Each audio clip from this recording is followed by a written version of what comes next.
Pendidikan masyarakat 3T, daerah terdepan, terluar, dan tertinggi atau 3T merupakan daerah yang menjadi perhatian pemerintah, khususnya dalam bidang pendidikan. Permasalahan yang muncul di daerah 3T tersebut sangat kompleks, antara lain permasalahan pemenuhan kebutuhan jumlah guru yang disebabkan faktor geografis dan keterbatasan sarana dan prasarana pendidikan. Permasalahan geografis yang kurang mendukung karena kondisi alam, seperti lokasi kerja yang sulit ditempuh karena harus melewati sungai dan laut yang minim sarana transportasi, serta dalam pelaksanaan pembelajaran dan minimnya sarana dan prasarana, kesadaran orang tua menyekolahkan putra-putrinya dan motivasi peserta didik di daerah 3T menjadi permasalahan tersendiri.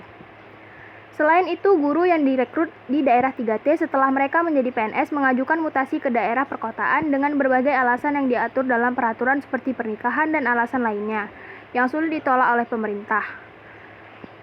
Semua permasalahan tersebut perlu mendapatkan perhatian secara prioritas dan diselesaikan bersama antara pemerintah pusat dan pemerintah daerah dengan mempertimbangkan bahwa pada hakikatnya penyelenggaraan pendidikan merupakan amanat Undang-Undang Dasar 1945, yaitu mencerdaskan kehidupan bangsa bagi seluruh rakyat Indonesia.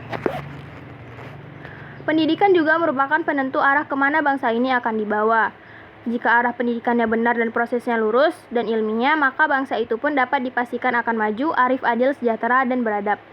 Maka dalam hal ini, pentingnya pengelolaan tenaga pendidik di daerah 3T agar menjadi sekolah yang bermutu dan berkualitas agar pendidikan daerah 3T sejajar atau sama dengan daerah perkotaan dan dapat membantu mutu sekolah menjadi lebih baik dan mampu bersaing dengan sekolah di kota. Pendidikan merupakan usaha yang dilakukan dalam membangun budaya dan beradaban berhak mendapatkan pendidikan. Pendidikan memiliki 4 pilar utama, yaitu belajar untuk belajar, belajar untuk mengetahui, belajar untuk menjadi, dan belajar untuk hidup dengan orang lain. Hal ini yang akan menciptakan masyarakat yang terpelajar, yang menjadi masyarakat untuk terbentuknya masyarakat yang demokratis, mandiri, maju, sejahtera, dan bebas dari kemiskinan. Para pemegang kebijakan baik di pusat maupun di daerah seharusnya dapat mempercepat pembangunan daerah tertinggal di wilayah yang sesuai dengan situasi, kondisi, dan karakter masing-masing sehingga mampu memberi pengaruh yang nyata terhadap perkembangan sosial, ekonomi, dan budaya secara berkelanjutan.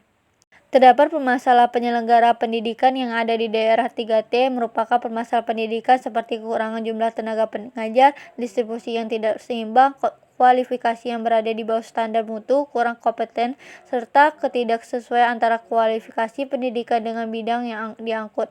Permasalahan lain dalam penyelenggara pendidikan adalah angka putus sekolah yang masih tinggi, angka partisipasi sekolah masih rendah, sarana dan prasarana yang belum memadai, serta infrastruktur untuk kemudahan akses dalam pengikut pendidikan masih sangat kurang.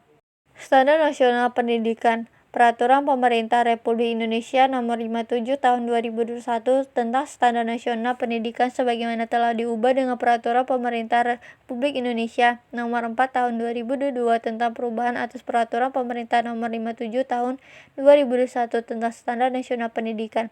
Terdapat 8 indikator yang diatur dalam Standar Nasional Pendidikan. Yang pertama, standar isi. Standar isi mencakup lingkup materi dan tingkat kompetisi untuk mencapai kompetensi lulusan pada jenjang dan jenis pendidikan tertentu. Standar isi memuat kerangka dasar struktur kurikulum, beban belajar, kurikulum tingkat satuan pendidikan, kalender akademik. Kurikulum pendidikan dapat digolongkan dalam 2 bagian, yaitu isi, konteks, dan proses.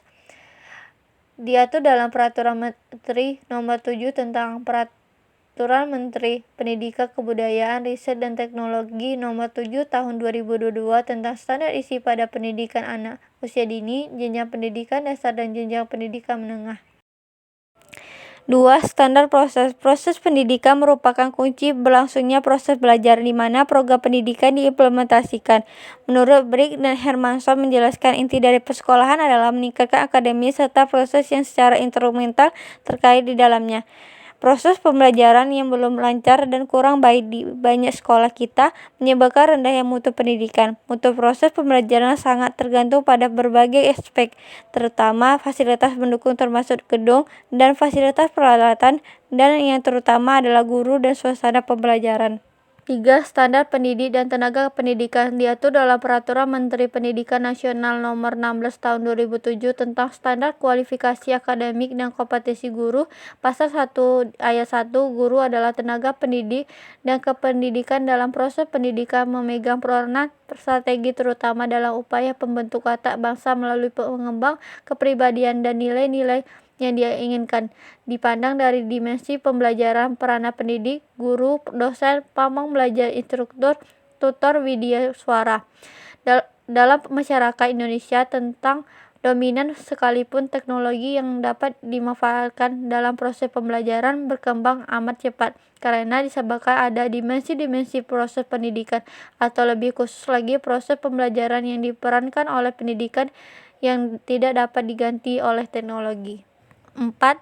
Standar sarana dan prasarana diatur dalam Undang-Undang Sidiknas No. 20 Tahun 2003 Bab 12 Pasal 45 ayat 1 dijelaskan bahwa setiap satuan pendidikan formal non-formal menyediakan sarana dan prasarana yang memenuhi keperluan pendidikan sesuai dengan pertumbuhan dan perkembangan potensi fisik, kecerdasan intelektual, sosial, emosional, dan kejiwaan peserta didik.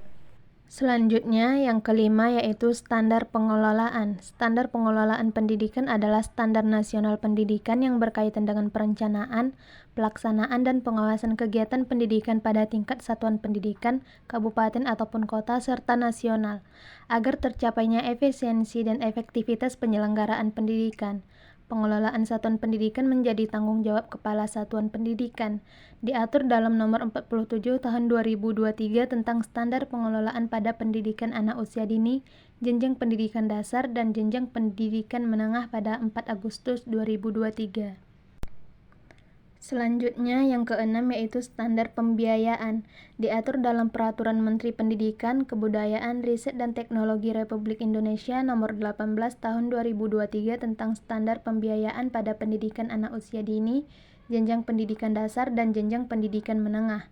Pembiayaan atau pendanaan dalam sebuah pendidikan adalah sebuah elemen penting bagi terselenggaranya proses belajar mengajar. Pembiayaan dalam pendidikan berfungsi untuk meningkatkan efisiensi dan efektivitas program pendidikan yang dilaksanakan. Pembiayaan diperlukan untuk pengadaan alat-alat, gaji guru, pegawai, dan aktivitas dan kegiatan dalam institusi. Yang ketujuh yaitu standar penilaian. Diatur dalam Peraturan Menteri Nomor 5 tentang Peraturan Menteri Pendidikan, Kebudayaan, Riset dan Teknologi Nomor 5 Tahun 2022 tentang standar kompetensi lulusan pada pendidikan anak usia dini, jenjang pendidikan dasar, dan jenjang pendidikan menengah. Standar penilaian pendidikan adalah kriteria mengenai mekanisme, prosedur, dan instrumen penilaian hasil belajar peserta didik. Penilaian pendidikan sebagai proses pengumpulan dan pengelolaan informasi untuk mengukur pencapaian hasil belajar peserta didik. Selanjutnya yaitu solusi pada pendidikan masyarakat 3T.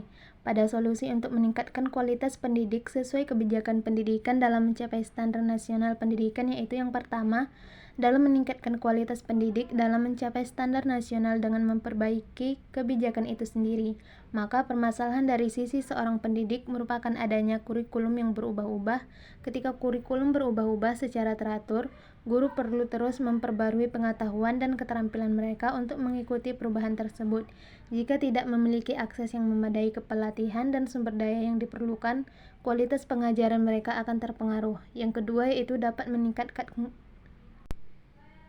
meningkatkan kualitas pendidik agar sesuai dengan kebijakan pendidikan dalam mencapai standar nasional pendidikan dengan diadakannya penyuluhan, pelatihan, dan penanaman keterampilan bagi para guru khususnya pada satuan pendidikan yang masih memiliki kualitas pendidikan yang kurang dan satuan pendidikan yang berada di daerah 3T.